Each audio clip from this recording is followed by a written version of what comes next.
Oh ho! Behave! Behave! That's a real phrase. I remember when everyone was saying behave. Behave you, mister. Behave you guys. That was a reference to the electric company. Old people have already forgotten about it. Although, that's where you first saw Morgan Freeman, even if you don't know it. I just started a rabbit hole that caught the world on fire. Let's see who wins today's prize. The award for fastest fingers goes to Dylan Theus. You guys have to start keeping track. You guys have to keep score. I saw the electric company on PBS, Unsafe DB level. Let me see if I can set up the rogues gallery. Oh, if anybody wants to try testing the Twitch chat room, then I don't know, that'll make me feel better knowing that that works. We're gonna figure out why this is here. But for now, I just like that it is. By the way, I want to show you my new favorite thing. My new favorite thing is getting bot number 4 to do an impression of, like, make it look like The Office. And the trick is you have to let it track my face, and then it'll get confused when I leave. But when it comes in as I walk in, you'll see it kind of do this reality documentary kind of finding the subject thing, like you're watching The Shield or The Office. And then when I sit down, it's going to do two things. It's going to pan out with the optical zoom, but it's also going to push in on the digital zoom, and it's actually going to do a vertigo effect from the Hitchcock vertigo effect. So here, watch. All right, right, okay. Stay on me. Stay with me, bot 4. All right, here we go. All right, okay, and then, oh man, I don't know. Just crazy. What a day. Just can't believe it. Oh, wait. I didn't sit down soon enough. Let me try it again. And this, I'm going to sit right down, and you'll see the Founders Club will do this. Hold on. Yeah.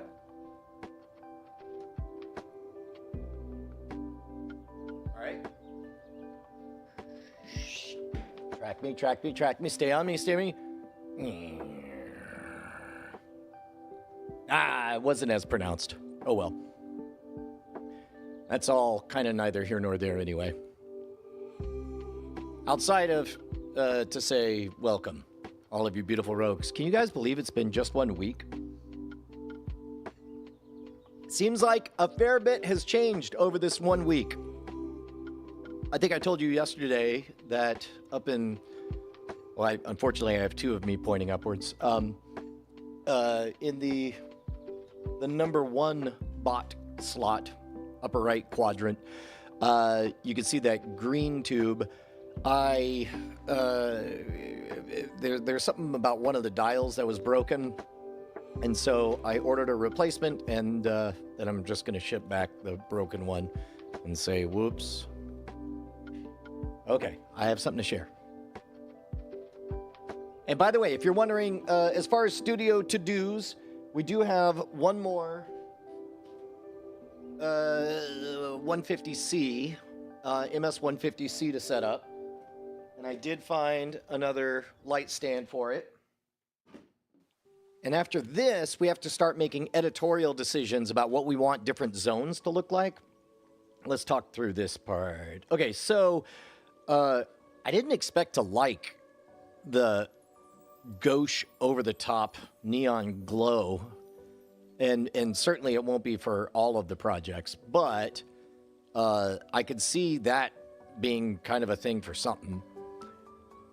We'll very soon get to start playing with that industrial area. I think that industrial background is going to look freaking amazing with some sideways light on it. I think that there's a place for this super gaudy, here we go, let me take that. There's definitely a place for an over-the-top gaudy theater stage, so that's definitely going to stay there. But I have been thinking a bit about what we need is an upscale parlor-esque kind of thing. I like, okay, let me rephrase the following. This is sort of a fantastical, over-the-top, we're doing a show set. I like it. This will play with, but as an emerging space for, it's like, we're here for the nitty-gritty, concrete stuff, so to speak. Forgive me. This one is kind of like a surreal, I don't know, it's 1980, looks like the TV show Max Headroom. Hey, Rinko! And back here, I think, is where we can fit the upscale set, taking advantage of the wood stage flats and certainly that Founders Club plaque. What I don't know is how that all ties in and whether or not, let me see if I can pan all the way over. I'm not certain whether or not the arcades are going to live here. I know this much. I'm done with arcades that are non-functioning living there. So, God, that Tron is beloved to me because it was a wedding gift, but by God, if it doesn't work, I don't know that we want to use that space in here. And there we go. And the track and field, I think it's time for just a couple, $200 or $300, I could buy a replacement control set. Because the real treasure in that track and field is the $1,200 CRT monitor, not an LCD. I'm looking at you, Stranger Things. You think I couldn't tell that the Donkey Kong you showed on set was not a real Donkey Kong? My screen was too flat. You got to have a real CRT tube in there if you're going to be authentically running ROM emulations. Merrill suggests move the arcades to the bedrooms. The problem is, an arcade is inherently an extroverted activity. Like, you don't want to play the video game, and I know this because I've had these in spots, and when they're my favorite thing in the world are when other people are around to be impressed by my Robotron score, or where I could be impressed, or we could play Street Fighter 2 and that kind of stuff. Oh, thank goodness Mom is here! Mom was trying to figure out a solution on how to participate in the chat directly. She's got and I'm trying to factor in for this, she's got a giant screen in the living room. So it is like a window to being here with us, but she has to type things in on her phone. So that's all stuff that we'll solve for. But today we got a light to set up. We've got a bit more to do on the Stream Deck for setting up the mobile app, which we made a lot of progress on. We're getting close to the part where I want to drill down and figure out how to get that deep, rich, bassy, highly compressed sound that you hear the radio DJ voice. And also, I need to study up and find out what is the ideal distance from the microphone, because these are good mics. These are $350 ILPR 40s, and we've got a lot of them, 3 of them. I think we had 4 at one point, but 1 broke, or maybe we repaired that one. I'll have to track it down, but it's not clear to me exactly what the preferred distance is, and I know that I don't love over on the roundtable set having to constantly remind people to eat the mic over there. But we'll figure that out. Another thing, Rinko, my white whale on Robotron was to break 1 million. The problem is on Robotron there's I think 10 different difficulty settings, and I think I have it on one of the harder ones because I went to an arcade and I saw high scores that were like, that's not possible, and then I found out that there are different default difficulties. So we got to solve for mic etiquette, getting the rich sound. I think I already told you guys that we lucked into, we're prototyping. I didn't know this, but all of these 4K cameras and the gimbals, I think, are a proven success. I mean, let me, just one more time. Yeah. Yeah. The ability to track upper body. I'm getting close to throwing together a couple of tutorials. I want to put together a magic tutorial, one of the premium ones, kind of like when we were doing extra credit episodes on the regular. Those were extremely production heavy back in a time when it was expensive and difficult to have the DSLRs to make those, but now Like once I have the 4 robots set up, then all we need is a person 1 cam, a person 2 cam. So teacher, student, we just need 1 wide shot, and then we just need another one focused on the hands. And then all of that, along with the lapel mics, gets recorded straight to hard drive, goes straight into the editing bay. Next up, I want to take you guys on the journey with me as I learn how to work with Autopod in Premiere Pro. Autopod is an AI tool that'll take the multicam edit, it'll set everything up, and it'll give a decent A-roll of everything that I can then fix all of its mistakes, but it'll save me like an hour and a half to 2 hours of first pass edit stuff. And I think I could set all that up to where you guys can watch me. Is that something you guys would want to watch, is watch the edit and posting of the perfect editions over on the Scam Nation channel? He says, hoping that he could take a sip.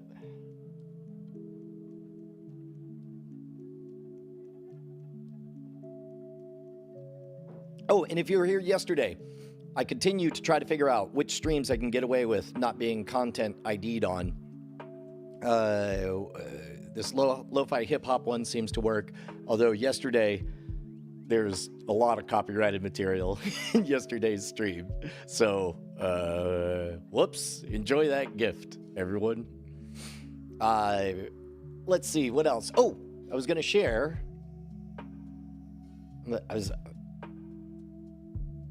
When last we were talking about trying to use AI to trick people, I was talking about it from a production standpoint, and I figured out the hack of Culturally. One of these, oh, don't you? Bad bot.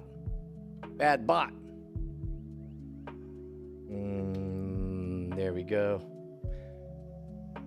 We talked about the hack of using these Polaroids. I think I'm gonna have to manually focus. Let me pivot that. Oh, see, hold on. I just almost tipped my gift. Okay. There we go. So like that doesn't distract you by screaming, "Hey, look at me, I'm AI," because you're too busy thinking like, did somebody just happen to have a Polaroid when somebody got angry about a thing? There we go. Like that. So that's a nice little nudge. You guys saw me do this, and you were there for that one, and these. And, you know, of course, you get to the more outrageous images, it starts to tickle the, is this AI in there? But here's my new gift. And this is something I want to work out. There's definitely a magic routine in here. Magicians have what they call these packet effects. Usually you have a few specially selected cards on your person. And the neat thing is they work either with playing cards, or you can tell a particular type of story with them. With traditionally they'd be like laminated photograph cards, or you know, these Polaroids. But my friend Aaron Parker Faisal hit me up, and I just got off the phone with him, and he got me thinking in a whole new direction. Check this out. So there you go. So we got let me see if I can do this correctly. Change the focus. Yeah, there we go. Okay, so here, take a look. Look at those balloons, right? It's a fine photo of balloons. I was at a friend's house. He had a bunch of tacky photos of dogs playing poker, right? And there's a bar that a friend of mine's setting up. It's a cool looking bar, right? Now, we're gonna play this game. I want you to pick a card, any card you want in the entire deck. Oh, you picked the 4 of hearts? Great. I want you to pick any of these pictures, or something pictures. Now, right? Okay, and then those dogs playing poker.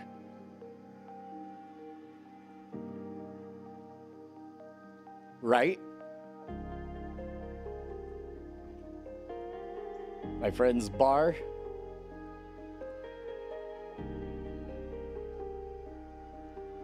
Oh, there we go. that a jack? Yeah, that's a jack. Isn't that great? So, one of the things that you have to think about, you have to begin, when you design a magic effect, you have to begin with the ending in mind. And for a long time, magicians, because it was very difficult, magic piracy required somebody going through a lot of effort in order to copy somebody's notes, and it'd be a bad look. And then once digital came along, it became too easy to replicate the idea. And there was a minute where, and in some ways, magicians are still negotiating the cultural norms on how to handle that. But in the short term, one way to make sure that you can have a magic routine that you could sell is to have some part of it where, yeah, you could do all this yourself, but it would take more effort, not be as good, and cost more than to just buy it. So in that case, if we did all this with making the Polaroids, then you could design a routine for sale, and if it's good, oh my gosh, hold on, breaking news: Shopify urgent has figured out that there's yet another thing with a blade on it.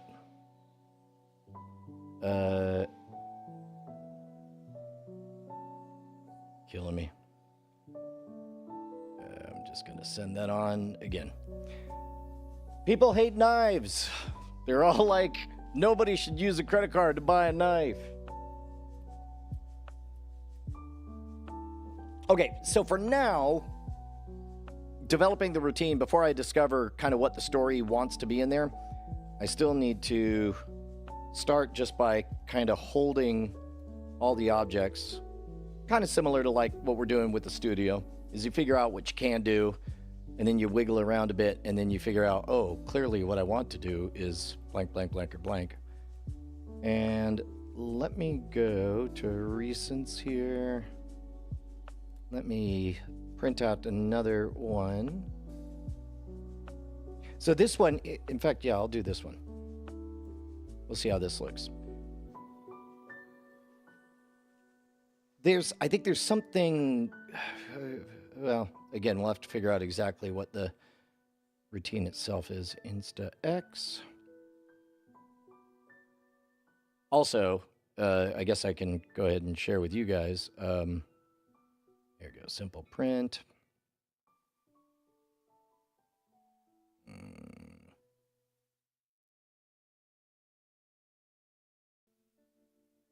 Oh, don't you? Oh, there it is.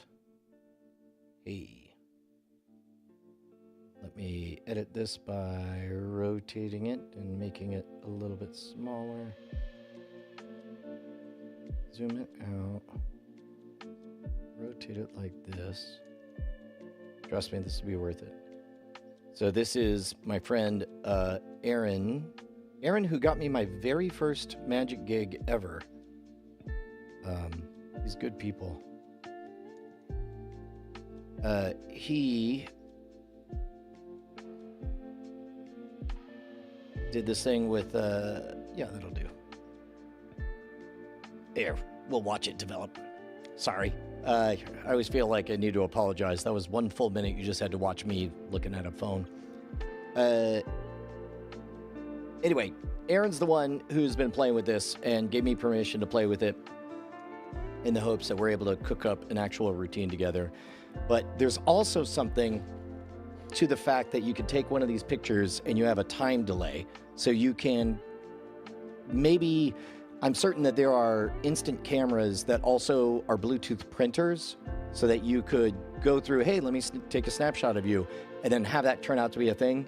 There are versions of that effect that like Copperfield and stuff has done. But I don't know. Step one is play with everything and get a sense of what's what. But Aaron's dog is named Penny, and he took a photo of Penny and then had the AI art make one of these images out of pennies. And so this is one of those, this is one of those things where it's like, if you were not told that this was AI, right now it looks very AI as it develops. But if you're like, oh, my cousin so-and-so came over, she's She's crazy, real patient. You know, my dog's named Penny, so she took all the pennies, sorted them by hue and shininess, and made this. We'll see how this looks in just a bit. But already it's looking like I would believe it.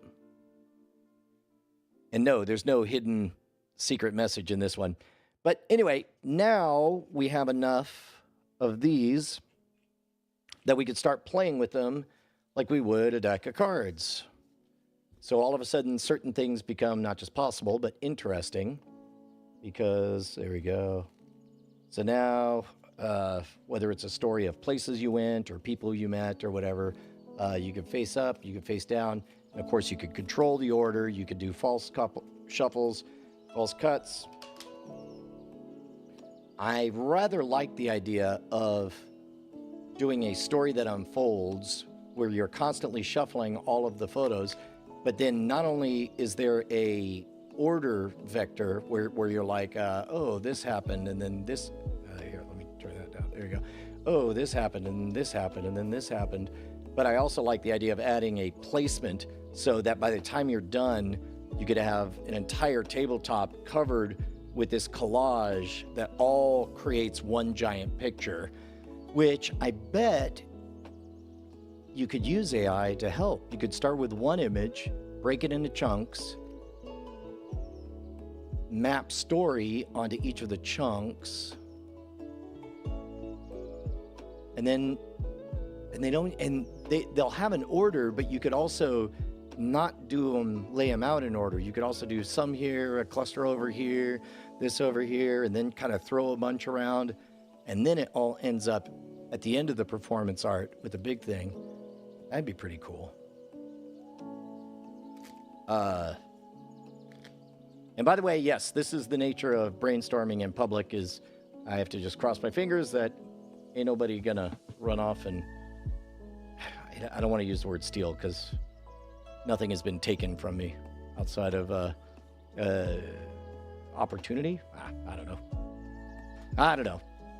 That's enough cooking on that for right now. But I will say that looks pretty good. That looks like a super legit. I would buy that somebody took the time to lay all these out. Yeah, Tom Higgins points out that if it's Bluetooth and battery operated, which it is, you could do that. You could also, I mean, there's a ton of possibilities, right? But in general, of course, the key to all good magic is, and you guys have heard me say this before, anytime you want to know how a magician does this trick, answer the question, how would you do it? And then usually what people say is exactly the right method, almost invariably, followed by the words ... but that would be stupid. And that's how you know that they found it. All right, so let's at least make some productive work. That'll be good. We'll let the neurons cook on that. And I guess I'm taking a test at this point, because this will be the fourth one of these that I've set up. And now I'm actually getting to the point where I can recognize when something is not working as it's intended. So, again, another box. And by the way, all of these MS-150Cs, we got one up here that I think has worked out fabulously. And another that's, I don't know if they call it a halo or whatever, the one that's up there. And then we got the highlight one behind. And this will be the fourth one. I think these are only $150 each, all told. So for $600, and then two of these little accent guys right here are only $50 for two of them. And they're battery powered, although I have figured out that I am not in the business of keeping track of whether or not this is charged or that. So all of my solutions are going to involve, in theory, they'll be powered always because there'll be USB-C cables going to them. But should I need to move them, I could just grab it and easily do so. Also, thank you for asking. The show went fabulously last night. it was a lot of fun to do just a straight up back to basics 50-minute bizarre magic show. And all of the routines held up great. It's interesting because I when I was young, I was always worried about how to dumb down my, to make my act more approachable to older, more conservative audiences. And I was always worried about how, I was always worried about what it would happen as I climbed the ladder up to higher and higher prestige gigs. And I believed it in theory, but it's neat to see it borne out in practice. Is what actually happens is, guess what? All the higher ups who are booking for corporate events, they're your age, and you're all gonna age at the same rate. So what was wild and edgy when you were 25 is still the right amount of wild and edgy at 50 when the audience is all pretty much your age. So that was a nice thing. That was a validating thing to discover. Okay, at this point, I am just chucking these because I'm happy enough that I know this is the right design solution. Whether or not it is broken is a different thing. But like, if this one's broken out of the box, I'll just do like what I did over there. I'll just order a replacement and then ship this one back. When I was in extended warranties, it was an actual scheme, schema. They called an advanced exchange program. And once I was doing it on behalf of the extended warranty company, I no longer cared to wait my turn in line as a consumer. And so I began to refer to it as I'm just conducting a customer-initiated advanced exchange, AKA buy another one, throw the broken one in the new one box, return the new one, and of course they're going to try to sniff out. You can do this wrong, and it would be fraud. I don't recommend doing fraud.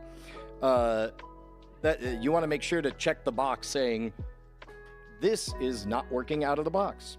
Hypothetically, a scoundrel, not yours truly, this reformed gentleman, hypothetically a scoundrel might even return not the right thing in a box. But that scoundrel, I'm certain, was in college and had yet to learn what a bad idea that was. In theory.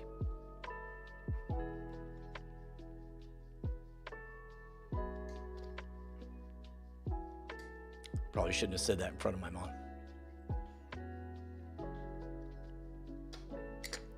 What's the statute of limitations? I do remember being so annoyed. Actually, none of this I should be saying on the air. Never mind. We'll save it for a patron-only hangout. By the way, good time to become a patron. patreon.com/modernrogue. Shit's about to get way simple around here. Used to be Brian was part of 7 different properties, each one with its own independent vertical. That's a lot of shuffling things around. That's a lot of figuring out, I don't want to say this because I'd have to, other person might disagree. And, other person said something the way Brian wouldn't say it. Brian has to figure out how to charitably, blah, blah, blah, blah, blah, blah, blah, blah. Shit's about to get real simple around here. Head on over to patreon.com/modernrogue. And that's one way you're going to get all of the premiumiest sauce. I made good on my promise to start checking in on Discord every day since I said that. I've gone in, and so far it's been crickets, which I should expect because I've not been injecting any energy there. So today, I at least, one of the things I always suggest to people is, when it comes to comments, it's like, look, I wish there was another way, but you do have to read them. You do have to at least know. Everyone in the comments can be wrong, but you have to know that they're all wrong in thinking this thing. And then it's on you to figure out what you could do better to nudge people away from getting the wrong conclusion about whether you're phoning it in or whether something's a cash grab or. And one of the things that I got as feedback, and this was excellent feedback, and it was phrased very well. By the way, doesn't matter if they phrase it right or phrase it poorly, you still have to listen to it, and you still have to treat them with respect because they are your boss. But somebody expressed that he really dug the Perfect Edition's revisits of Modern Rogue, but said the only bummer is it's a bit kind of random when they pop up, and he wouldn't mind a little bit of advanced warning so he could grab some popcorn as we all sit together. And I thought that was a very, very good point. So I will endeavor to be better about that. But my guess is, again, because we're co-evolving with AI, seems like a bot could write a script real fast where Brian could just say, hey, at some point I'm going to do a thing, let everyone know. And then he'll say, you want to say it like this? And I'll be like, no, change it to that. And then word gets out.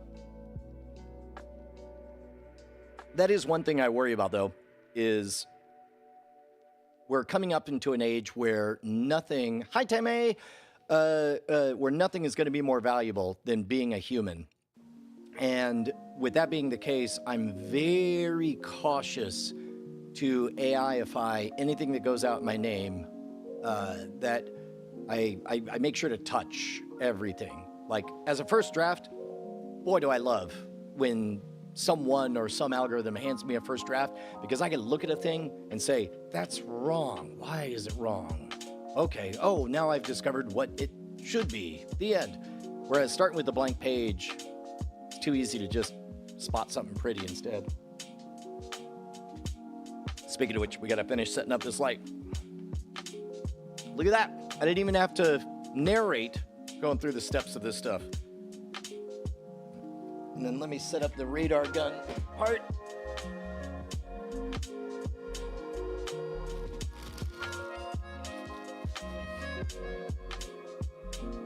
I'm so glad. Tanmei. Tanmei says, being a music producer, AI is looking super scary. Next 5 years, creativity would be doomed. That is 100% true if you assume that the tastes of the audience are going to remain totally static and unchangeable. And most of the people in the chat have heard this, but I'm going to do several laps on this because, by God, my prediction is right. A story I like to tell, Tanmei, is that there is no objective quality to any kind of artistic form of expression or communication. There's only the subjective. And I am personally of the opinion that there is no art without an audience, but that probably comes from my background as a performance artist, as a magician. I have receipts. I believe it was in the 1982, I believe, is when the papyrus font was invented. And it was lauded for being gorgeous, exotic, simple, easy to read, and bringing an interesting flair. Everyone loved papyrus. And then later, Comic Sans was invented. Everybody loved Comic Sans. It was folksy, approachable. It added a jaunty fun to whatever you did. And then one thing changed. They both came free with Windows. And once that happened, everybody was like, well, these are clearly the two best fonts. And everybody used them, and they became synonymous. So nothing changed about the font. Nothing changed about the quality, love, care, the excellence, the expertise that went into it. What changed was the world's opinion about what that meant. And so for the last couple of years, I've thought a lot. In fact, if you look at the production of Modern Rogue,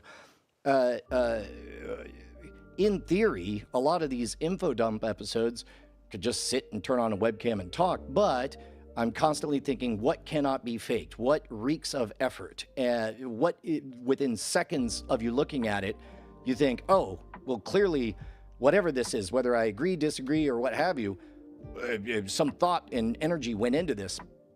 That's what we're going to see with AI, is not the AI. The AI will continue to get better. I mean, it's already 90, 95% to extraordinary, excellent, perfect. You have a thought in your head, you can make it come out.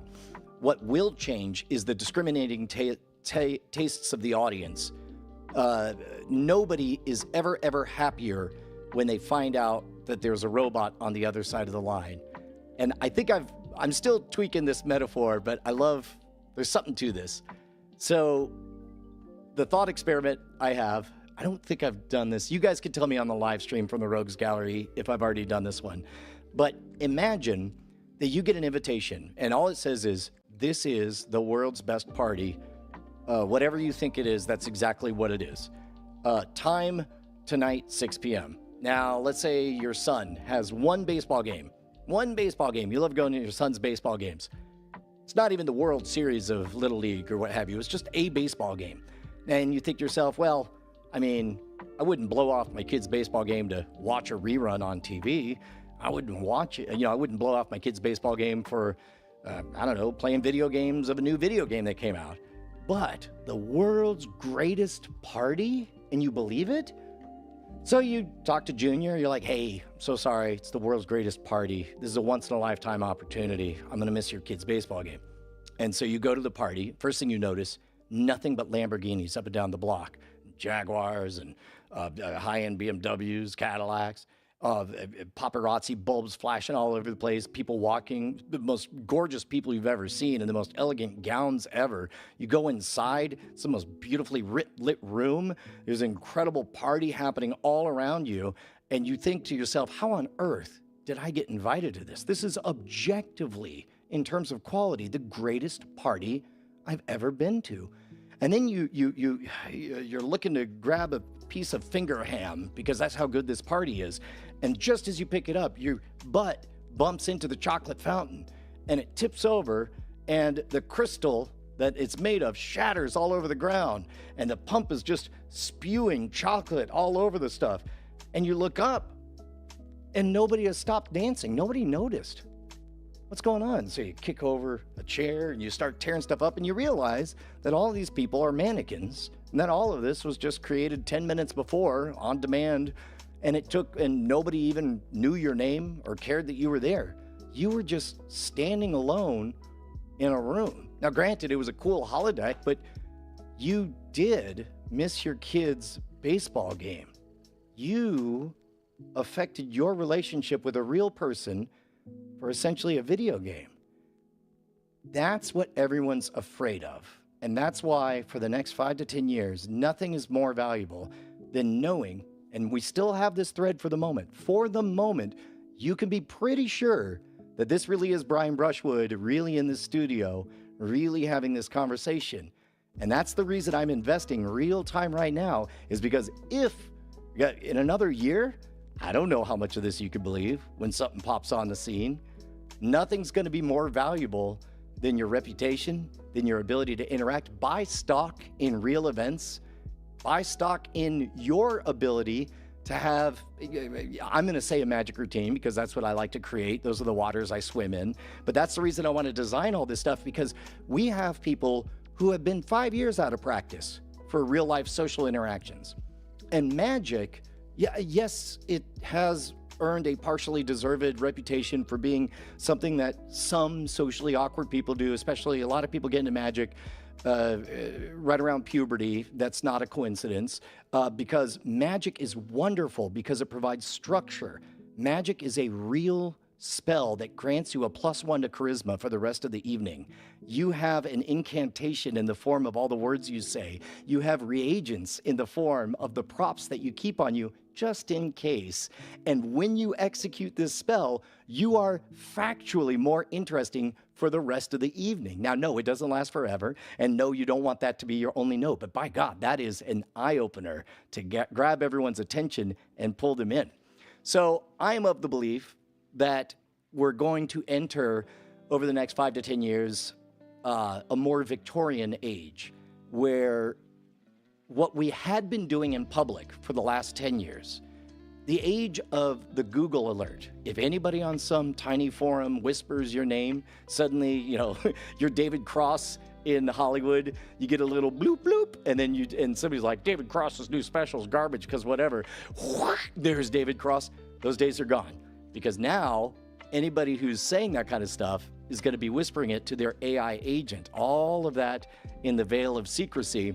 And so it's going to be harder to find out what everybody thinks. And the opinions of a few lone sourpusses aren't going to have such a dramatic, outsized effect.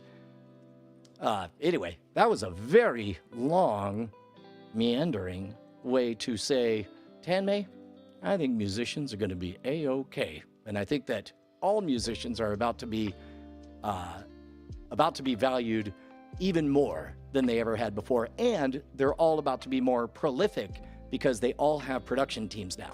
But then again, I've been accused of being pretty Pollyanna. My default settings are to optimism. I was all the way till after I got married when I found out that not every kid, their parents say, just do whatever makes you happy. I'm sure it'll be fine. Apparently that's a rare thing. All right. I think I didn't have to, boy, even with all that chatting, I think I was able to assemble this faster than any of the other ones. Let me get it plugged in.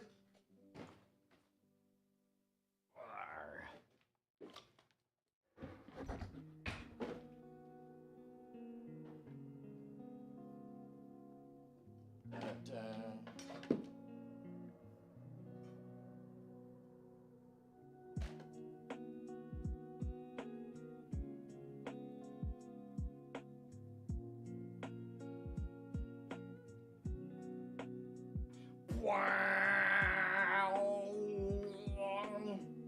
Ladies and gentlemen, that's kind of cool on the quad shot. You can't focus it, but danged if that's not a fine spotlight. Are you guys able to hear me from over here? I don't know what I set the gate at.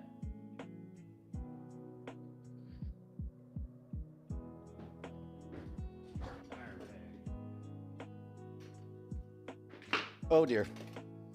Oh dear. Oh golly. Jeepers creepers. Great good dangly dig dog.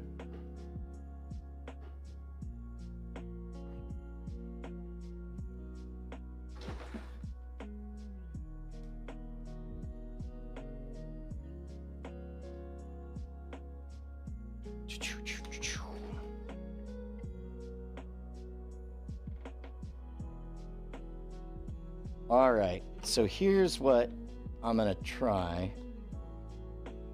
Yeah. All right, so we got this guy going.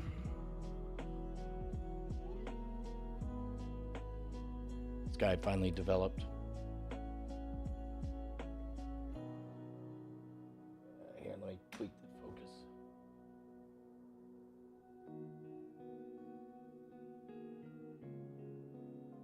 I would totally believe that. I would totally buy that's a photo. Especially because you can match the color temperature settings, the overall look. Oh, yeah. Let's see. There we go. Okay, so let me try getting this guy in the app. Still trying to figure out a solution to solve the Bluetooth thing. Oh, interesting.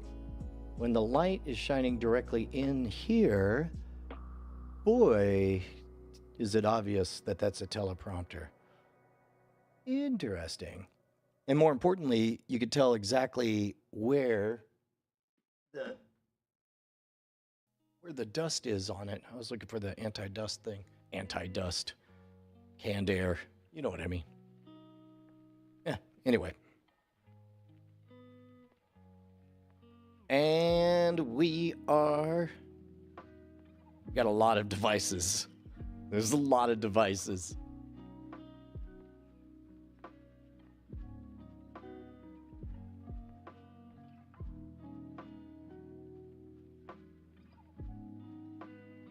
Oh, Tammy wants to know why we're looking at a four-way split screen. That's mainly because kind of for now, the star of the show is this space. And I want you guys, as I'm setting up, to not be looking at the final presentation, but instead to be aware that this is in progress. And I want you guys to feel good and feel like you're seeing progress every time you tune in. Oh, that's the wrong one. And let me add another, and I'll add this one. Eventually, more of the live stream will be, I'll have a bunch of programmed up two shots, and everything will be stream decked out. so that wherever I am, I can, have a shot or two that gives a context. One thing that is the subject of whatever I'm talking about. So if hypothetically you came in the middle of the stream, you could see a person talking and a thing that clearly he's talking about. But we don't have that right now. So the quad shot kind of serves as within seconds you show up. Again, maybe this is the gift of ADD, but I just assume everyone thinks this way. Within 3 seconds of coming into the live stream, it's pretty clear what's happening. We're in a studio, a guy's talking and setting up what we assume is a studio. I think about I look for congruence in these things. You want to make sure that everything is congruent with the core story that you want to tell. And so let's do this. Hey, yo. Neat. Yo, where the cops at? Man, we're getting close to the part where we could do all of the effects all at once. Right now we got lightning. Give me fast lightning. Ah, there's a big storm. When goblins howl in Dracula's delight. That's right. Everybody, you're getting very sleepy. I want you to go back to a time that you felt safe, in control. Yeah. There we go. That's one of the punched up Monorogue episodes coming up around the corner is subliminal messaging. I just did the preliminary remastering on that. What's your vibe on putting an intro segment for each of those? I don't love, like at first it was just, let's put one out every day and hopefully people figure out what I'm doing is releasing ad-free 4K versions of it. And I think most of the people watching them are aware of that. But I'm getting the sense that people wouldn't mind a little bit more context, a little more in the moment present tense on those.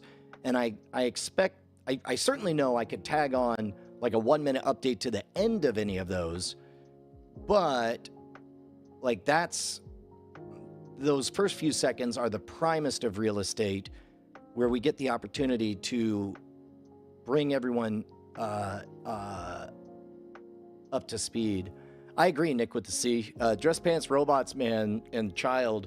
I love the idea of them as our R2-D2 and C-3PO. I think there's a cinema name for this. I know we all love because I'm a modern rogue. But one of the things that Brant is unbelievably skilled at all this stuff. So things Brian is not in the business of telling Brant. No. If Brant wants to do something, the answer is always yes. And when Brant wants to try on different intros, by God, we try on different intros. Whatever keeps Brant interested. Let's do... Okay, so this is General Party. That's pretty good. Yeah. So let's see what these guys look like. Oh, Amond Haley says, do a video on AWOC Dynamics ESP32 board. Tell me a little bit about that. And meanwhile, let me turn off the effects. We'll just do RGB. Let's try giving it a little bit of an amber. There we go. Kind of a... Boy, that is really... These cameras are so good at low light conditions. I can't believe, look at how far back. This guy is not aimed at that stage. It's aimed away from the stage, but just the reflection of it goes all the way back and fills this up. Here's what it looks like aimed at the stage. This is away. Wait, did I just lose? No? Yeah, it's still there. That's crazy. Wait, this is off. That explains it. I was like, why is nothing changing? Because I picked it up and moved it. There we go. This is what I was trying to do. Trying to see how bright that is. Let me try cranking this up to full. And here, welcome to your hell, production hell. Okay, so I'll keep this guy dim, and let's go see what that spot looks like.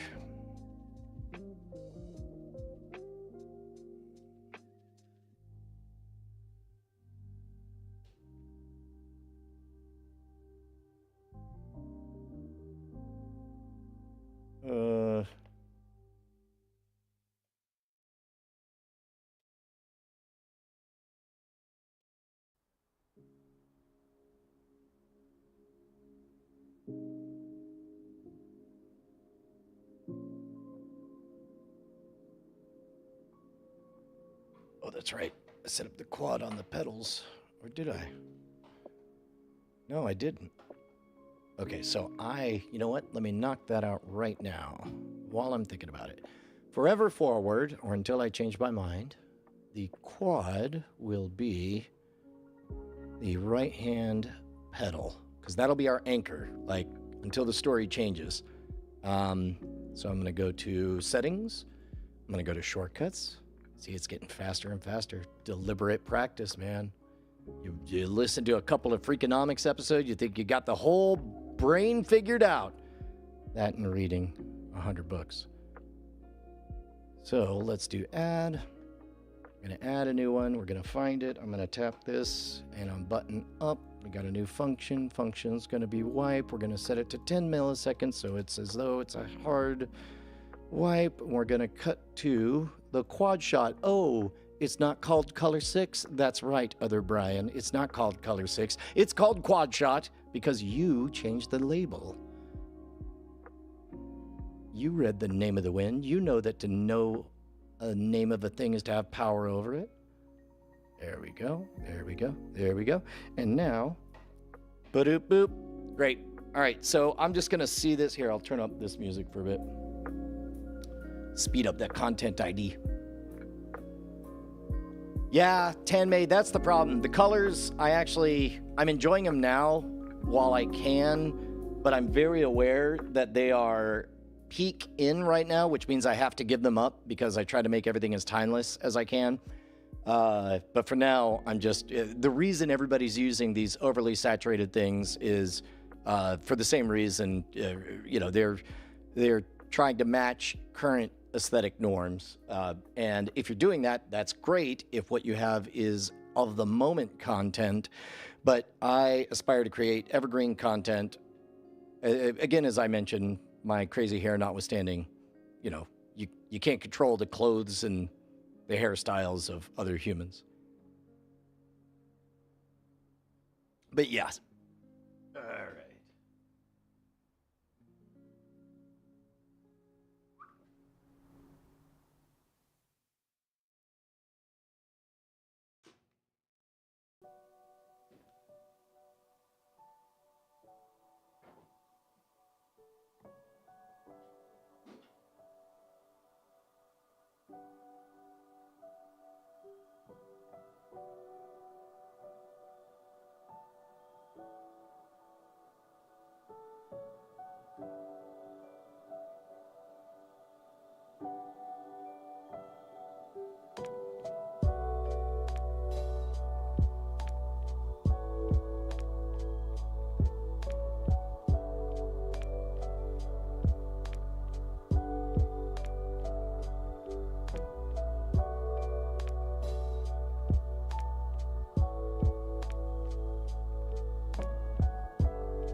Oh my God, that is way blowed out. That is not a sense of texture that we're getting for that. But then again, our foreground object isn't lit at all. So I'm going to assume that has more than a fair bit to do with it. Let's do...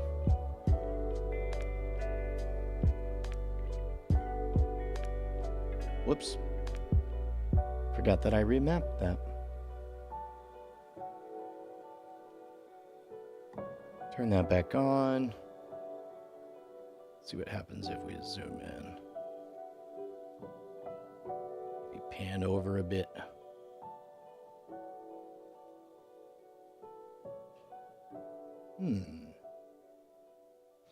So what we need is an object in the foreground.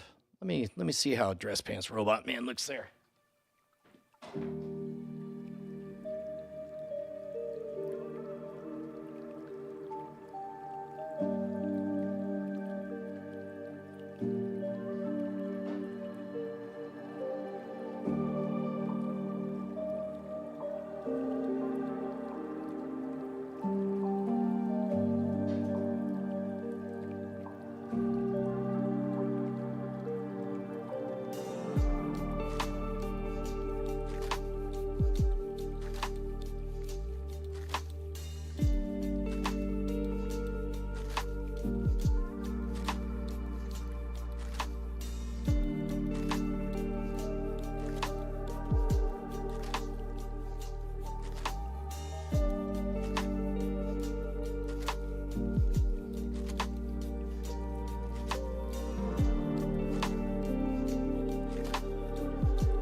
Okay, so as I thought, moving that camera, see, that's excellent.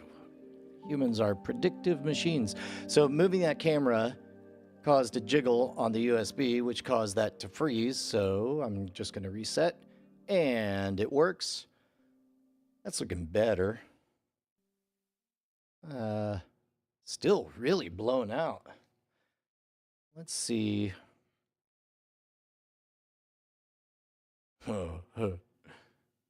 Okay. Dress Pants Robot Man sitting there all taunting me with his abs.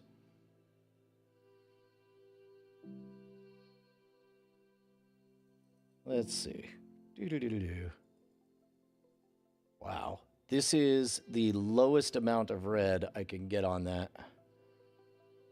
But that's it cranked way up.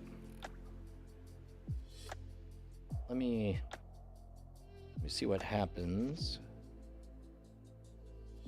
Yep. This one. Oh, I'm gonna have to change the names of all these guys.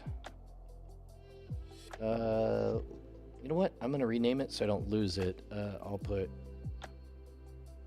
Dress Pants Accent. And then, when I can't remember where it is, I'll know that it's somewhere near the Dress Pants Robot Man. Also on the agenda, I got to learn how to match color temperatures on everything, so that way nothing has to be color corrected. So let's go to RGB. Crank these guys up.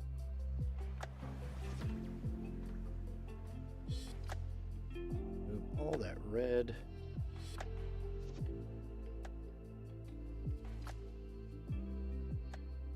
Yeah, make it pure blue.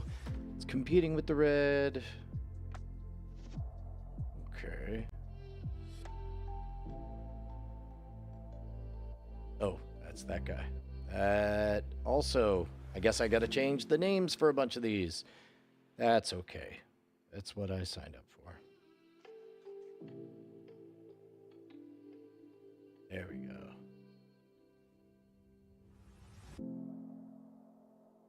Guess we could.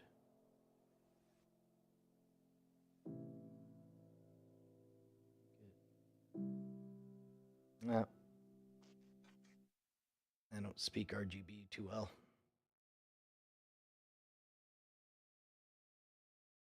But yeah, that gives us some weight. If somebody's standing talking in front of that spot.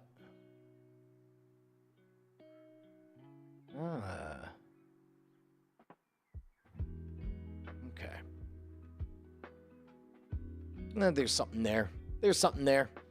All right, let me catch up on what you guys are saying in the chats.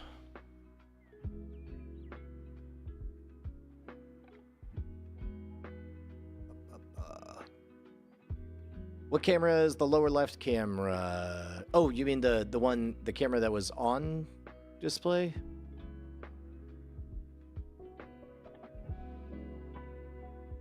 Bottom right camera. As a matter of fact, all four of these. Okay, Chris, perfect. Chris, all four of these are the same. They are all OBS bot cams, and they're kind of game changing. And they're about to be replaced by the OBS Tiny 2. Tiny 2 is going to have a lot more powerful optical and digital zooms. And I believe one of the next trials that I want to try is setting up all these cameras. If it's a pretty enough day, I think I can take a laptop and all four of these. Oh, no, wait. No, that wouldn't work. It'd have to be a desktop. Yeah, hell. But a decent enough rig, I could just walk a desktop out to the Scam Nation set up the OBS bots, target the faces, and oh, wouldn't that be interesting to do that whole shoot? Oh, did I say Tiny 2? Yeah, Tail 2. Whatever is the one that they announced at CES that you can pre-order, even though they haven't released any footage of it doing cool things yet. Although if you guys find it, that's high on my priority. So right now, these all cost, I think they retail at $299. I got four of them for $249 each. So for $1,000, we get to set everything up, and this will all be fine for podcast, for live stream, for recording magic tutorials, for doing fast turnaround think pieces. But what it's going to be really great for is as a practice run for when the good ones come out. If we can raise a little bit of funds, we can get the upgrades for all of that.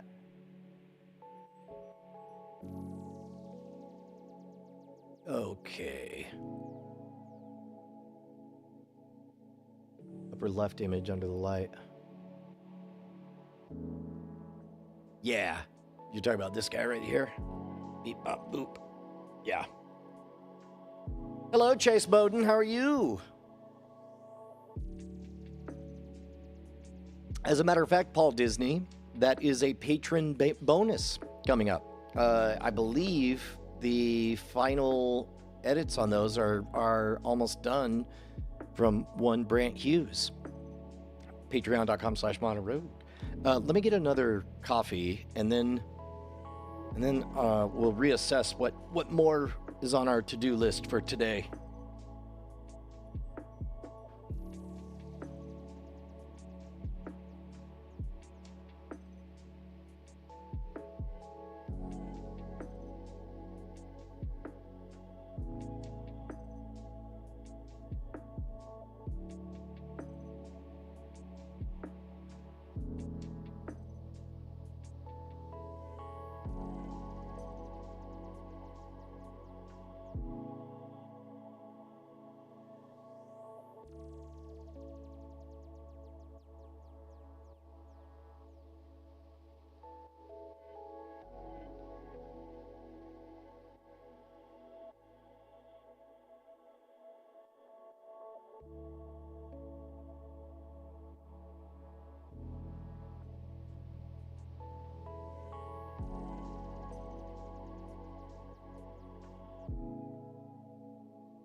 What do we come up with?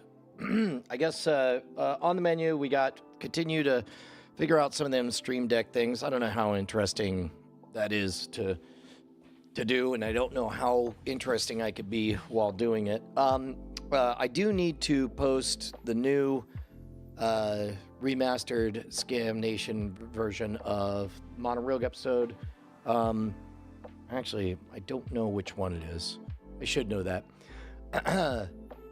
Yeah, maybe I'll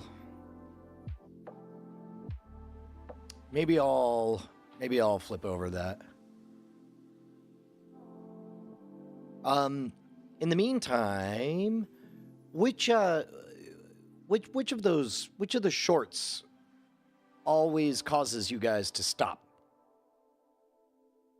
Okay, Chris Bricker says, Brian, you mentioned you're interested in Marauder. Have I looked into Portahack H4M with Mayhem firmware?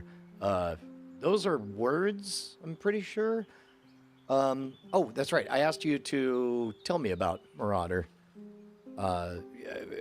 Yeah, that's a lot. That's a lot of voodoo words.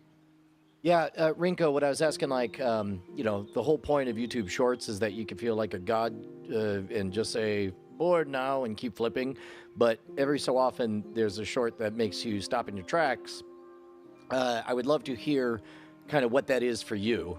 And whether it's a Modern Rogue one or Scam Nation or otherwise, like something that makes you stop the scrolling. Because if TikTok is to be believed, the default setting of everyone is twerking. Twerking always makes you stop and reconsider some life choices. Like, what am I doing? Using a global interconnected network of semiconductors so I can watch someone twerk. There we go. Portapack H4M. Now I'll take a look for that.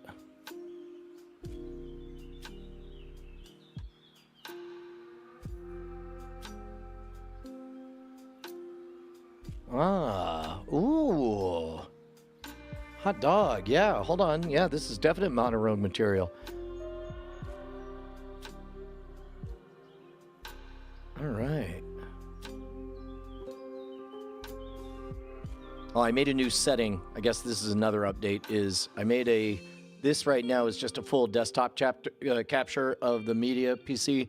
I'm trying to be better about hygiene, so I made this, well, actually, I labeled it media-safe, but you could still see the URL up there. So let me tweak this shot, and then I'll save it as a tweaked shot.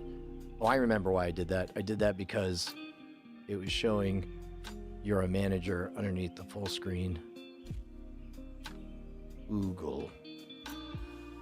Yeah, I guess we want it closer to that. Let me try panning it up.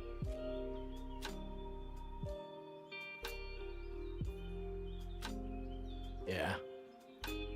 That seems safer. And now I'm going to do save as. This is another bit of hygiene I've gotten smarter about. I am saving each one with, start with year and date. 1, 2. Good. Fixed lights. And now, if I go back, I'm like, where's that one setting where I know everything was good?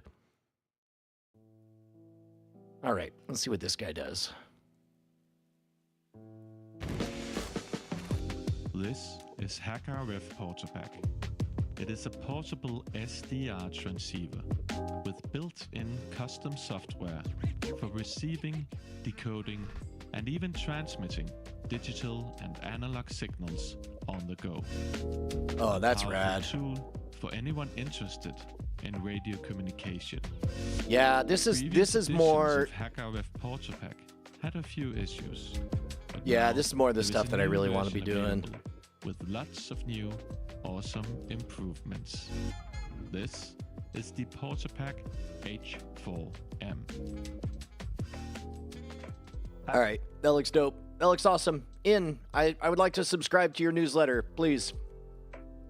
Count me in. Yeah, unsafe DB level.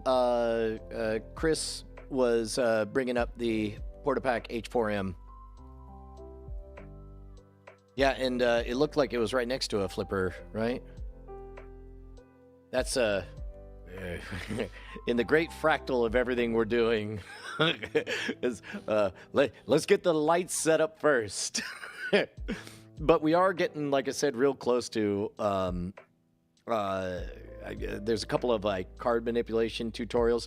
It's interesting because if I wanted only to pursue folks who were chiefly interested in Magic, in order to be interesting enough to make money, would require an extraordinary amount of polish and would render useless a lot of the other things that I'm constantly researching.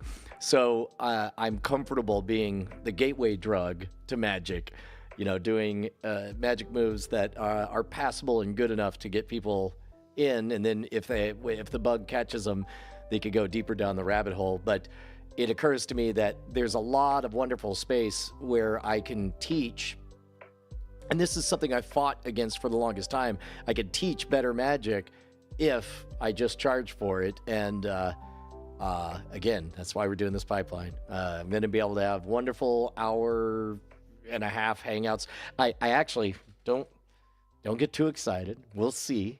But, Josie is now 17 as hell, and she doesn't want to join her dad to learn Magic on YouTube. 3 things that are not very cool when you're 17, dad, Magic, and YouTube. But I might be able to talk her into coming back and spending an hour for like a premium tutorial and cutting her in. Like, I think she's at the age where she's chef's kiss, premium talent, and well beloved. And I want to see if for a cut of the action, if she'd be down.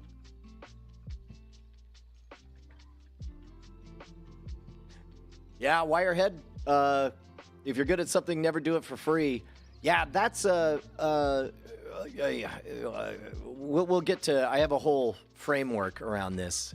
I think that there are people who are gifted and excellent, and they've reached a level of artistic maturity where they shouldn't even entertain the possibility of engaging in their craft unless everything is locked in. But for most of us getting started, I think that you have to start off earning a reputation as becoming excellent, and the only way to do that is for free. But you can always, weirdly, you can charge retroactively after the fact. A really good example of this is Dan Carlin with his model with Hardcore History. He's never had to deviate. I don't know that maybe he has done sponsors here or there. I don't know. But I know that that's not his model. His model is quite simply, the show's free. Do you love it so much that you wish there was more? Guess what? There's a decade more. And it's all $1 an episode. That's all he asks. And so like even now, it's like of all the currencies, none's more valuable than you guys showing up and being here. And to be honest, I just partly just want to thank you guys. But I can see 3, 4, 5 weeks from now, as all of this gets more and more polished, all of this time is going to be able to be edited down, and it's going to become a quite useful how-to guide, how to build an excellent studio. And or if you want the long experience, I think we're already at over 12 hours of just, let's say for whatever reason you've been a longtime fan, and you're like, oh, you know what I'd like is to just have Brian on in the background while I'm doing other stuff, and being able to hear the thoughts of this person who I've spent a lot of time with. Then, I don't know, that suddenly becomes valuable as a thing that'll be free always to patrons at patreon.com/modernrogue. It's getting real simple around here.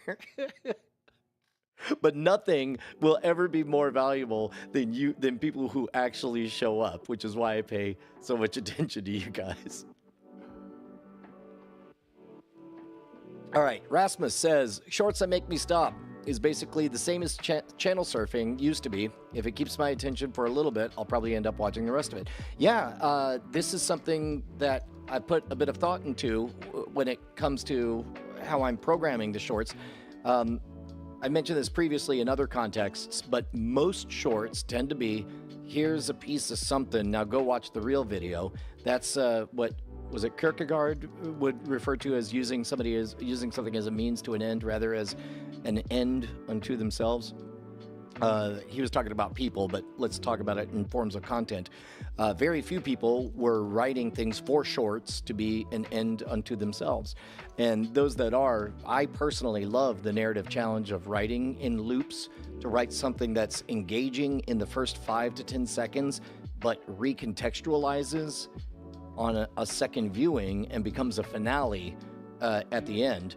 But to your point about channel flipping, if you think about it, we have an entire generation of people who have never known true couch surfing, true channel flipping experience, which you could only get with analog cable. Analog cable, as fast as you could press that button, is how fast the channels changed. Then in the late 90s, good cable was digital cable, which added the 1/1000 effect. Flipping channels went from instant to 1/1000 load, 1/1000 load, and that ceased to be fun. And that was when you would go to like the TV Guide channel, and then the new channel flipping was just essentially looking at titles and thumbnails and watching them all scroll by. And then binge culture, or I guess TiVo came along, and you were able to, it was appointment viewing, which heralded the beginning of binge culture.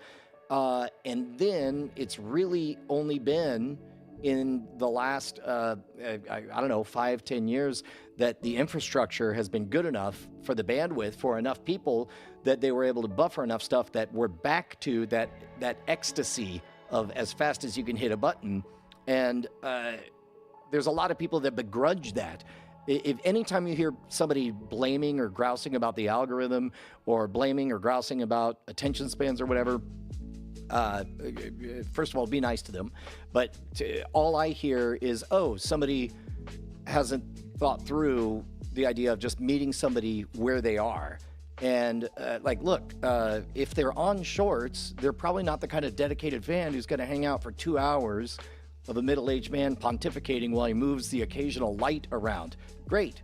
So let's meet them where they are. We can either be mad that not everyone wants to watch an hour of throat clearing before we get to a discussion about media. But if you are that kind of person, you're probably here. Thank you. But let's meet them where they are. So I think in the 3 phases to a good short. A good short, you can watch the first 5 seconds and that's it. So essentially it's a vine. You get the first 6 seconds, let's say, call it a vine. That's all you get. If that's all you get, how good a story can you tell? All you need is 3 acts, a beginning, a complication, and an end, and make that whole thing, as I think of it, a gift. Everything you do is either a gift or a harvest. Make that opening a gift, and if you pull it off, then you bought yourself a few more seconds. And assuming the rest of the video pays off, it can end at the 1 minute mark. I don't like going longer than 1 minute. It can end at the 1 minute mark, although that may change if attitudes of other people change. It can, but I know that under 1 minute, you have no complications with Content ID for the moment on YouTube. So I like 1 minute. But then it can loop back. So you basically get 3 shorts in one. You get a vine, 6 seconds. You get, if you do it well, a full minute, people watching through. And if you really do it well, you write a story that only pays off if they watch it 1.5 times to get through. All of which is to say, yes, you're right. You need to design with the ending in mind and make sure that the first 6 seconds are a gift unto themselves. Or you could just grouse on that stuff.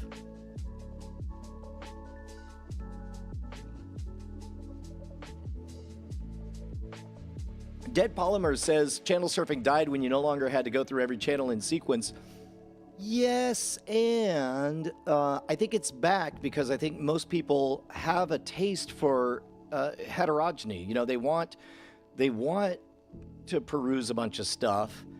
And yes, we like when a trusted source says this is very good and you'll be happy that you did it. Great. You know, that's how we get our Breaking Bads and The Wires and that kind of stuff. But also, I want to know what else is going on. So flipping is not perfect, but I don't begrudge it. I don't think everybody is dumb who engages in fast flipping. Let's see.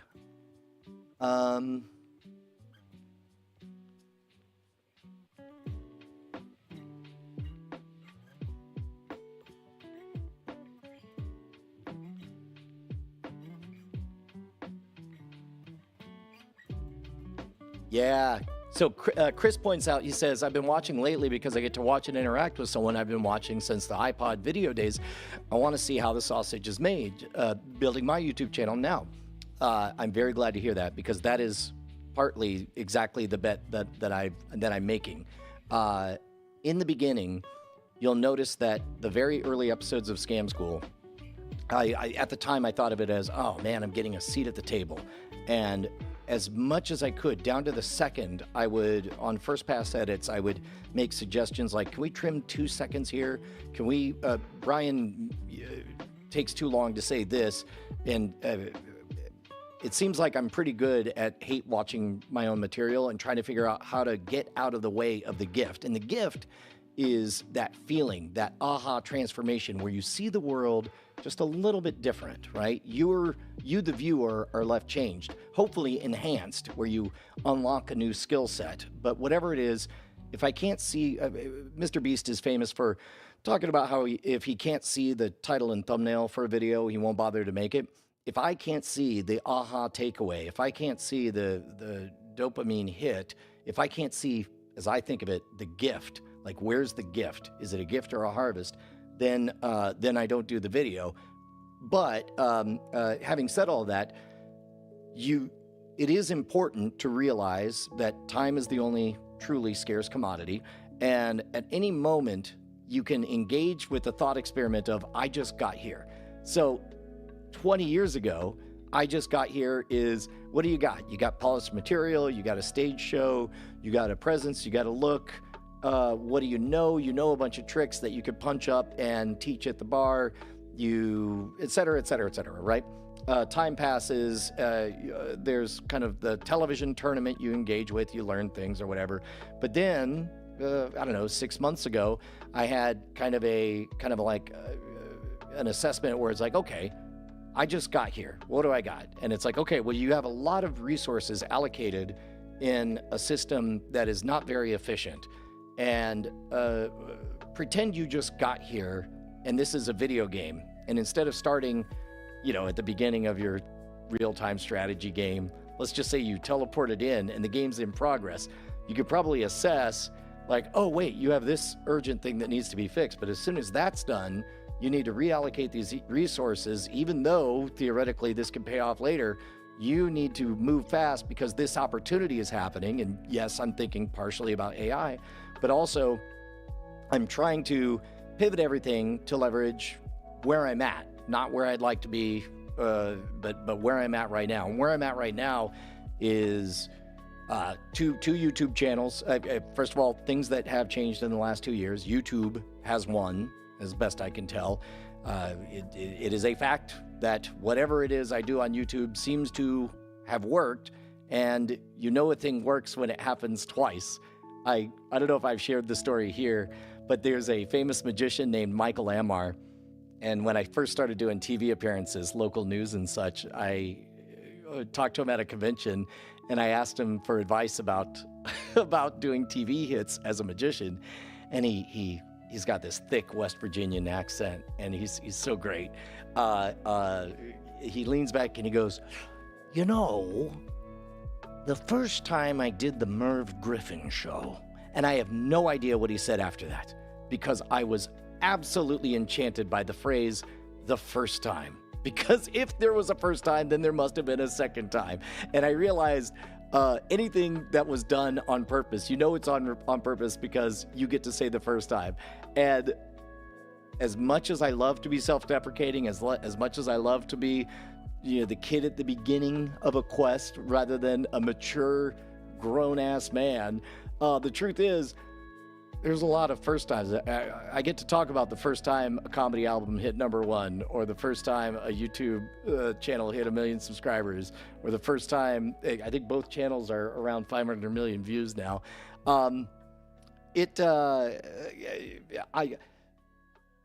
said that comedians engage in a lot of self-loathing, and even my level of self-loathing, I can no longer deny that I seem to know a few things, so I'm attempting to lean into them and get as much of them out as I possibly can. Let's see. Oh, that's one problem with reading the chat after you've talked for a bit is you lack context. But Wirehead says, time, never know how much you get once it's not coming back. Cherish it. Yeah, that's truth. That is truth. Rinko is correct. I do have a time machine. I did show you yesterday. Tom Higgins points out that he's down the time tree and long enough to value not having ads in my life. That's another thing I'm placing a bet on, because this uninterrupted stream is fabulous because a lot of us are not having it interrupted with ads.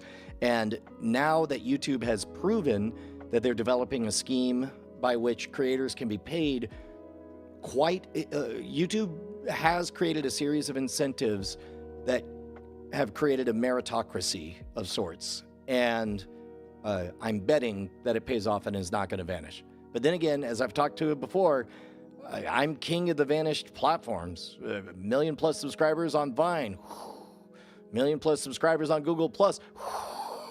Big old following on Facebook, who now charge me to access my own fans. For the moment, YouTube's a fair bet, but this is why for 20 years now, actually longer than that, 25 years, going back to 1999, every single stage show I did, I would do a free giveaway of a book, a gift, and I would pass out the email list to sign up for. And there are people who have been following since those late 90s days. Part of it, I now understand why I did that in practical, concrete terms, but mainly I started doing that because I hated the idea that I could go to a small town, have the best show of my entire life, get a genuine standing ovation, and a year later, not one person would remember my name or be able to follow my story. And losing that moment to the reverberating echoes of entropy was just too painful an idea. So any way to keep that thread alive was important to me. So in the early days, the email list was just to keep that connection. I am a person.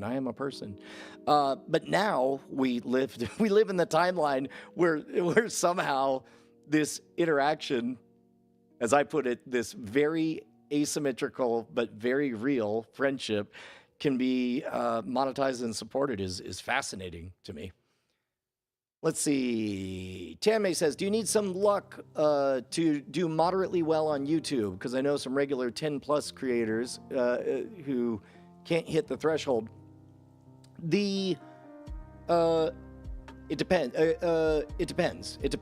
So do you need luck to get a blackjack? Yes, 100%. Do you need luck to win? It's a matter of number of trials, right? This is what you're getting at is exactly the reason I'm doing the Devil's Coin Paradox, because, spoiler alert for where the thread goes, a weighted coin in your favor, if you ain't seen the Devil's Coin, I think I already mentioned it, but basically the coin is weighted in your favor. However, no one person should flip it because mathematically you go to zero because your losses get ratcheted. Like you're, 40% down, let's say the next one you grow 60%, but now you're still less than you were and you end up ratcheting down to zero. However, this is kind of a straw man argument that I'm making. I compare it to a symphony where there's 100 players and they all flip it and all they do is ratchet in the positive expected value and go to infinity. And we're about to get to the part, I'm going to close the loop on an individual playing, and then we're going to move into the curious case of the Beatles. I'll explain, you'll see it. But yes, it requires luck, Tanmay, but think about a casino. A casino does not have trouble securing a loan from a bank because they are flipping a weighted coin in their favor, and they are doing it in a massively parallel way where all of the wins far outhandle the losses. So if you pick one flavor to try for your YouTube and you keep doing the same thing, essentially that's one flip of the coin. And maybe it's wildly successful and you do that thing. Now you have to worry about over time, because time is the only truly scarce commodity. You have to worry about, is this a fad or a trend? Am I riding a trend and establishing a new normal? You know, your PewDiePie videos and so on. Or is this the Harlem Shake? It's going to come and go. You don't get to know that in the moment. And so this is why I always highly diversify my time over so many different projects and so many different ways to monetize them. So my guess is, does it take luck for one channel and one type of content? Yes, 100%. But one person can do 5 different projects at once. Or if the first one doesn't meet a success threshold fast enough, congratulations, you have tangibly, that's a word, you have tangibly scaled up your skill set. And now you are an enhanced, superior version of yourself to where you were when you began that entry. Now this better version of you can flip a new coin, and it's weighted even more in favor of your own success. And then eventually you start enough projects that you begin to see the shape of a thing. It's a bit, there's really no better way than getting out there into the soup and banging up into a bunch of successes and failures.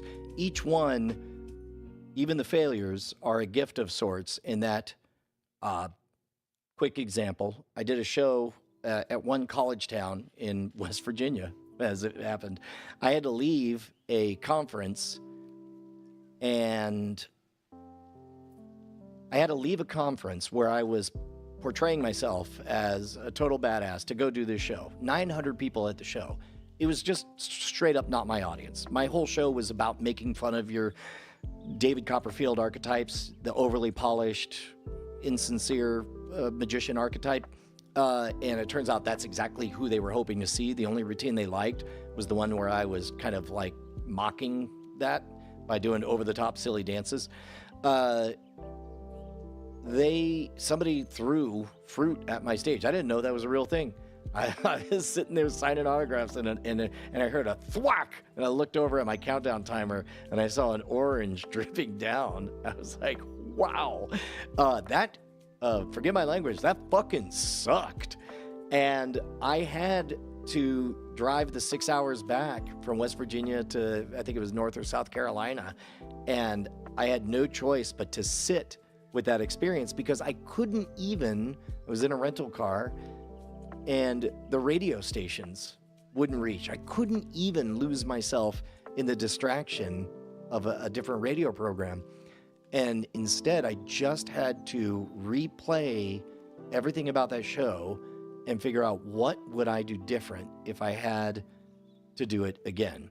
And eventually, this is synthetic data, synthetic data insofar as, I was running the simulation in my mind and then trying on different ideas to see what would work, but it was data nonetheless. And so one of the things I realized is nobody knew what they were expecting was not congruent with what I provided. And I looked at their attention bandwidth. How long does it take 900 people to get into a room to see a magician? They don't know my name. They don't know my show. They don't know anything. And I realized that it was about 30 minutes window that I had the opportunity to course correct their expectations so that what I provided would be congruent with their expectations, or at least they knew to be on edge and they knew that things were going to be playful, dangerous, but also safe. And that's when, and I was like, okay, what could have happened? And it's like, well, I don't have the resources to hire an opening act to make sure to say things, that prime everyone to a level of congruence. But this is around the time that I could spend a gig and a half's worth of money to buy a projector, and I could have one of those slideshows, kind of like what they had at the movie theater. And instead of selling Coca-Cola, I could still do word jumbles and stuff, but I could create subversive little puzzles. In fact, here, I think I found. No, if I play that, it'll trigger copyright. We'll go through it another time when we're doing a nostalgia hit, we'll do that. But I put together this whole pre-show video that was 30 minutes long, a bunch of slideshows. Everything was a gift. Here's a word jumble. Here's a clever thing. The subject was all incongruence to prime everybody to have a good time during the show. Mixed in was a little bit of a harvest, like famous magicians. Here's a factoid about David Blaine. Here's a picture of Penn and Teller. Here's another magician. His name's Brian Brushwood. See him next to Jay Leno. This is the tier of person that you're about to watch. Maybe think about that. And then by the time they got to the end, you could walk in having no idea who or what a Brian Brushwood was, but by the time you got to the end, you hopefully would be primed to at least give him a fair shake to see if he could win you over by the end of the show. But to close the loop on that, the only reason that I developed that, which ended up being one of the smarter things I did, was because I had to sit with that failure. And it's not fun to go through the failure, but that's the only way you learn anything. Long answers. I'm giving long answers today. Dead Polymer asks, who brings fruit to a performance? I know, right? Yeah, too remote for NPR and AM. Yep, it was. And it was so hilly, so I'd almost have an escape, a reprieve, and then back into the valley I'd go, metaphorical and physical. Hello, Benjamin. Let's see. The Mornblade says, hello, Brian from Italy. Wonderful. Discovered the channel during the lockdown, saw it change over time. I'm not getting much to the point of this series of live shows. Could I explain it in a few words? Yeah, 100%. I am designing a much more efficient, scalable production pipeline so that we can double, triple, quadruple the output. And in order to do that, I have to learn every piece of the pipeline, and we have to rejigger everything so that we go as fast as possible, because the old system just had too many moving pieces. Too many, this person had to hand it off to this person, and now we're waiting on this person, and then finally look at this, and then get it. That's number one complaint I hear is people want more new stuff. In order to get there, we need a faster way to get new stuff of a sufficient quality out there. And also, the other thing that has changed, as I was mentioning, is YouTube has gotten better about making it possible to share all of this stuff with you. So we are now 1 week into this journey, and we went from a derelict studio to an increasingly fine-looking one, and we've been able to set up all of the presets. For those who like to see how the sausage is made, this is normally the kind of behind-the-scenes only stuff that patrons only would get, but I'm putting it out on the live stream, and most likely it'll end up behind the patron wall. But for now, it's free, and I would love it if you showed up. Anytime we're live, just know that I don't ever intend to waste your time. I intend to always let everybody know we are going to get this done today. And we did. We made progress on this magic routine that I'm developing. We were able to set up another light. And then you guys in the Rogues Gallery start teasing me into philosophical Brian mode. I blame you. I'm not victim blaming. Clearly, I'm the victim. You guys did this to me. But yeah, the Mornblade, this is just an opportunity to give more. And there are some people where they're always wanting more, and other people, they're like, you know what, I'm good. Let's see, what else we got? What was your aha moment when you first recognized your path to success? That's the great betrayal, Tenmei. Is nobody realizes that this is the path to success. They only get to suspect that this is a pretty good idea. And it's only 20 years later, looking back, that you get to look at that little tiny quiet decision gate and say, oh yeah, no, that was it. That was the whole reason. Like the night that I hit send on that email to Teller didn't feel like a big moment, but what he responded with ended up being like, okay, we got tablets right down from God himself. I'm going to follow these rules. And I go back to that document in times of hard times, and it's led me all the way to here. So could say that that was the moment. But of course, you don't get to realize it at the time. You only get to realize once you're, I'm now older than Teller was when I wrote him, which is bonkers. Schwoodlosophy.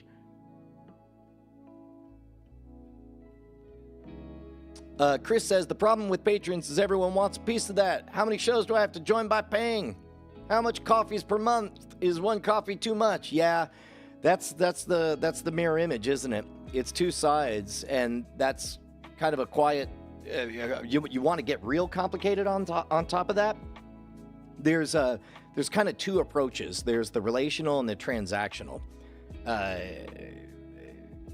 Smart thing I did was realize that getting paid per episode of a thing is not scalable because you keep having to make more episodes of it. But what is scalable is setting up a system that can. I was reading enough books on success that talked about making money in your sleep, which sounds like a dream, but really all it means is you've designed a pipeline where people can make the decision to give you money whether you physically are there. You're not trading your time for money immediately in there. So I knew that was a generally good idea. So in 2012, and this is where the origin for the words Modern Rogue came from. The entire concept of the Modern Rogue happened with a Indiegogo fundraiser to launch Scam Stuff, because I was doing Scam School and I was teaching how to make a trick deck of cards. But then in the comments, people would say, hey, this looks like a lot of work. Can I just buy one of these? And it's like, ding. And so I did a Scam Stuff fundraiser because you couldn't do that. You couldn't launch a business on Kickstarter at the time. And so we used Indiegogo, and we got $30,000 in pre-orders. And I put together scam packs, all the knickknacks that you would need to pull off all of the Scam School stuff. And when it came time to design the website, there was like a spot for a tagline. And that was where the words, I was like, what is this? What is this? It's stuff, scam stuff, scams. Who's it for? And I wrote the words, gear for the modern rogue. And then that was the beginning of me trying to think, what would Scam School but bigger look like? And then I was like, I wouldn't just be scamming, because Scam School was being pitched as a TV show, but the feedback was consistent. And again, this is why we always listen to the commenters, even when they phrase things unkindly, because when you hear the same thing enough, that's an indicator that they're giving you the answer. They're announcing, hey, this is an open book test. This is what I want to hear next time you meet another version of me. And in this case, it was TV executives. Everyone was like, Brian, you're great. Your personality is great. Whoa, all of this is wicked fun, smart stuff, well-researched, riding. Yeah, you're walking in the shadow of the great Martin Gardner himself. You and Don Herbert should get together and have a coffee. But ultimately, winning a free beer at the bar, too small stakes, too small fry. We need something bigger. So I was thinking, what would something bigger be? And I latched onto those words, Modern Rogue, and I was like, I wouldn't just be stealing free beers. I'd be blowing up houses. I'd be carving out fake identities and all that stuff. I'd be whatever, making a homemade thermite and all that stuff. And so pitched it to a company called, actually, it was somebody from Ping Pong Productions who reached out because there was a press release for the Scam School book had come out. I had finally gotten a legit-ass publishing deal. They love it. By the way, legit-ass publishers love it when you marvel at the fact that they're legit-ass publishers. But Skyhorse Publishing published the first Scam School book, and press release went out, and that popped onto our radar. And so she reached out, and we ended up shooting a sizzle reel, and then that became Hacking the System. And then all during that time, continued to do Scam School and Scam Stuff and live shows and independent properties. That was also the time that we originally, the show that is now Great Night, was called NSFW, and it was on a network. And we went independent, called the show Night Attack, which we loved because it was like, we were cackling jackals in the night. Unfortunately, Night Attack, if you don't know anything about the show, like people say, man, I'd love to support your show, but I'm not going to wear a shirt. for what sounds like an evening assault. Evening assault maybe would have been a better name than Night Attack. So now that's Great Night, but I took that property independent because basically I don't know what it is in me that just has this fiercely independent streak where I don't want to be tied into it. You know, that's probably where the rogue part of Mono Rogue comes from, is going it independent. But and then once that did its run, there was an odd moment of like, oh man, there's a lot of good ideas that never made it onto that TV show. And so I had been talking about launching Mono Rogue as a separate channel, and there was a moment that I was like, Murphy, I'm either going to talk about this or get it done. I'm going to give you $1,000 right now, and just give me 4 ideas. And it's like, okay. And so he did. And there's like, great, we're going to shoot him. And I was like, because Jason had been on a bunch of Scam School episodes and was always down just to, hang out. And it was really kind of an offhand thing, like, do you want to be on the show? Or we didn't know what it was going to be. He was like, yeah, sure, whatever. And so the rest is history. But all of that began with a very quiet moment of just writing down gear for the Mono Rogue. So anyway, you don't know the path to success until you get there. You can only suspect that something's a pretty good idea. Wirehead says, Brian should get Andrew Bustamante on the stream from Everyday Spy, and they could compare notes. Bustamante is former CIA. I would love that. That is another reason why I am building all of this, because right now it would be wildly off book. It would be wildly out of our style guide for you to tune in for what looks like another episode of the Mono Rogue, and instead it's just Brian having a Skype conversation with someone. That flexibility in the beginning, when you are earning trust, you need to have a clear, specific gift that is not dependent on, stick with me, this is going to be good, blah, blah, blah, blah, blah, blah, blah, blah. And now we're at the phase where with Scam School, it was like the trick is always the star. Second place is the people having a good time at the bar is the star. Third place is maybe Brian says a funny joke or two. Same thing for early days of NSFW. The star is the internet in order, the internet and the crazy stuff the internet churns out. We find the best of the best of the crazy stuff you wouldn't believe. Second place is the chat room itself, Chat Realm, as they're known and continue to be known. Chat Realm is the second place. And then third place is occasionally Brian and Justin make funny jokes. Mono Rogue, you'll notice these early episodes that I'm remastering and putting the perfect editions on Scam Nation. Those, I'm really struck as I spend time with them, remembering just how clearly all of this was with the intention of pitching a TV show. That's the reason we built all the structures. I did not want to make another YouTube show. I wanted to make a TV show. I wanted to be executive producer of a TV program.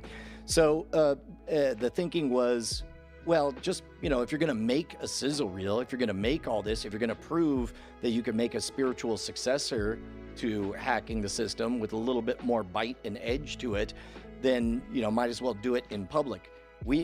Nobody expected the channel to be the big prize. And instead, that's what ended up happening. And so now we're at the place where, and again, these are radio rules, by the way. You have to constantly be assuming if it's been more than 5 minutes, somebody's coming in just now. This is why I have to admit that YouTube looks like it's not going to vanish overnight, which means I can actually give myself over to playing ball with YouTube and doing things the YouTube way. So let's see. Paul Disney is enjoying the moment of an executive saying, we need something bigger. And Brian's like, terrorism? That's shockingly accurate. Remember TV? That's Nick with the C says, remember TV? Yeah, that's another crazy thing. Here's the thing I didn't know. I grew up having my mind blown with, The Incredible Hulk, Knight Rider, Dukes of Hazzard, like, this was the A-Team. TV was it. I did not know until I became an older adult that everybody who I grew up idolizing resented being on TV. They all wanted to be film stars. Film was the real thing. Television was the vast wasteland of like the minor leagues. It was sad. None of the big stars were happy that they were on television. So meanwhile, you have this echo of that where when YouTube, which is turning 20 years old, was not TV. I wanted to be on TV. That was legitimacy, being on TV. And YouTube, just a stepping stone to TV. Then I got to see how TV runs, and a lot of inefficiencies. In that environment. And I realized what a gift it is that if you can bring, doesn't have to be 100% of the quality of production that Hollywood's able to do, but if you can get B+ close to it, and you can maintain all of your artistic integrity, and if you can reduce as much friction as possible between you, the storyteller, and you, the bosses in the audience, I'm here for that world. That's where I'm at. Let's see. Rinko's got to go. Sorry to see you go, Rinko. Meryl Barr says, we did pitch a Modern Rogue TV show. That's true. Meryl Barr, I think you know that I'd been to a half dozen meetings pitching a Modern Rogue TV show. And ironically, the biggest stumbling block, the biggest hurdle was the success of the YouTube channel. The whole reason we bothered to make, I suppose I'm at the age now, I should stop. I always default to we, and people would ask who's we, and I'm like, just everyone, because, I refuse to admit that I've ever had a good idea, and if anything good happened, it happened from, my wife or the fans or the family or co-hosts or any of that stuff. But anyway, the only reason I cared so much about the Modern Rogue channel was because I wanted it to look TV perfect. And of course, it became successful enough that people are like, well, this is a successful YouTube channel. We can't have it be a YouTube channel on TV. I'm like, okay. Smash cut to right now. How many of you guys, hands up in the chat, if you're watching this on a TV right now at the expense of what otherwise might be some other linear programming? Tom Higgins says there was an old VHS collection called The Poor Man's James Bond. Yes, I did hear of that. That was incredible. Wirehead's got a 27-inch Mac. We got a couple of hands up watching on TV. Put your hands up, put your hands up. Chris Bricker, I'm the same way. My mom is watching me on a TV.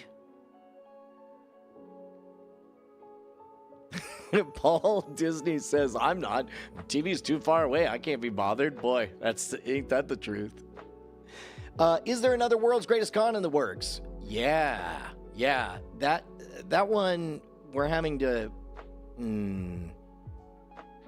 I got like a budget in my brain of how much World's Greatest Con and what flavor of World's Greatest Con I'd like to do. The Rich Audio podcast is an adventure, but I'm not going to lie. You can reach a lot more people on YouTube, but in order to do so, you got to do something more than just play an audio file. And, hold on. Drop the ball. Did he ever? He just now got the memo? Oh, there it is. We did that live watching event with all of season 1, to at least have something on the screen. I went and bought a reel-to-reel player. And everybody likes it as an aesthetic, but there's a selection bias because the kind of people who are going to comment on it are the people who watched it, which are going to be the kind of people who are okay with listening to a program that essentially the visual content is just a reel-to-reel thing. A perfect edition of it. I have very specific thoughts about like what it would look like as a hosted miniseries or as a movie or as. So, yes, there's more World's Greatest Con in the works. Yes, they will continue to be excellent, rich audio experiences. But just know that a lot of thought, a lot of brain space is going to thinking through what the World's Greatest Con as a visually rich thing would be. I guess I'll give you just this tease. Because inextricably linked, it's not just the stories that we're telling on World's Greatest Con, it's the stories through the lens of Brian Brushwood. The image that I always have is it's 1:30 a.m., you're 2 pints in, and this mysterious stranger at the corner of the pub, English pub, is like, you want to know the real shit? And, you get lost in the story. And, a third of it is aha gifts. A third of it is the facts of the story. A third of it is behind the scenes, tall tales from Brian's adventures. And one image I have is, wouldn't it be great if a storytelling conceit, it looks like Brian's in a small English pub, but then like you walk through a door or maybe everything pivots or shifts, a magic trick happens and Brian's like the Doctor Strange of this story, and all of a sudden you just turn a corner and you're in a place and it triggers that, wait, how did that even happen? And by the time you're asking that, it's like it's too late. The story's already teasing you, and you have to sit with the wonder and follow the story, because otherwise you're going to get left behind. But anyway, that's some of the ideas. But yeah, World's Greatest Con is going to be a primary focus of the next 10 years because I'm entering that stage of mature storytelling. Mature storytelling of immature adventures. That's the Brian Brushwood guarantee.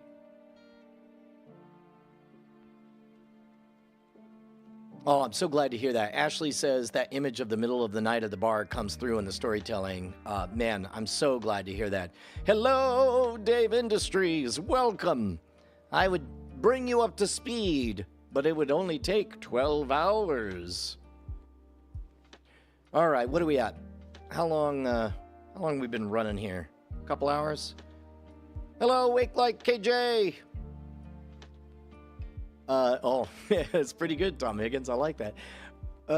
James Hester says, hey, Brian, don't hang in the chat often. Been watching since the NSFW and Game On days. Game On, too soon. we used to riff on, I don't know if you guys remember the Always Sunny in Philadelphia episode with the Nightman. And then they did the song Dayman, Fighter of the Nightman. So we would sing Game On, Fighter of the Straight Man, Champion of the Sun, Champion of the Fun, I think is what we said. Anyway, all right, well, now we're just going in circles. I'm going to go publish that gussied up version of the Monologue episode. I'll see you guys over at the premiere on Scam Nation. Thank you guys for Braces Out for Daphne. Yeah. All right, I'll see you guys. I'm going to shut it down.